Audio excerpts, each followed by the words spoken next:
Agarwal rubber private limited కంపెనీలో గుర్తింపు ఎన్నికల్లో ఎంహెచ్ఎస్ తరపున ఏర్పాటు చేసిన యూనియన్ సమావేశానికి తెలంగాణ హోంమంత్రి నాయిని నరసింహారావు హాజరయ్యారు.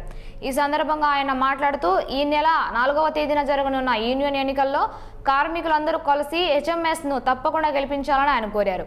కార్మికులందరికీ న్యాయం జరగాలంటే సిఐటిని ఓడించి హెచ్ఎంఎస్ను గెలిపించాలన్నారు. హెచ్ఎంఎస్ను గెలిపిస్తే కాంట్రాక్ట్ కార్మికులకు దఫాలుగా వారీగా పర్మనెంట్ చేయిస్తామన్నారు.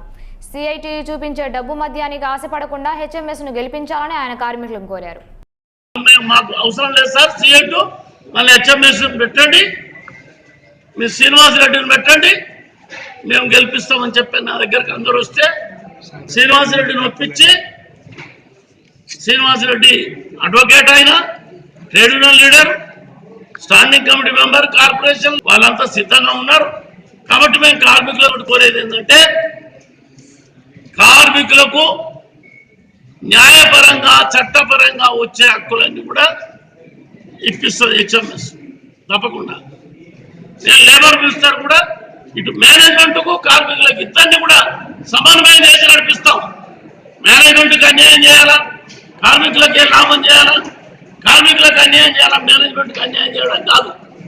ఇద్దరిని కలుపుకొని సమన్వయం చేసుకొని ఇండస్ట్రీ కూడా నడవాలా, కార్మికుల ఇళ్ళు కూడా నడవాలా, రెండు నడవాలనే పద్ధతి మాది, మా గవర్నమెంట్ పాలసీ అది. అట్లా కార్మికులందరూ కష్టపడి మళ్ళీ గెలవండి. గెలిస్తే 6 నెలలకు మొదలే చార్ట్ ఆఫ్ డిమాండ్ ఇచ్చి అగ్రిమెంట్ చేస్తాం, మంచి అగ్రిమెంట్ చేపిస్తాం శ్రీనివాసరెడ్డి ద్వారా.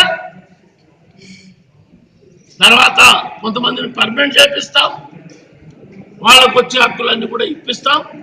కాబట్టి మరి అగర్వాల్ రబ్బర్ కార్మికులు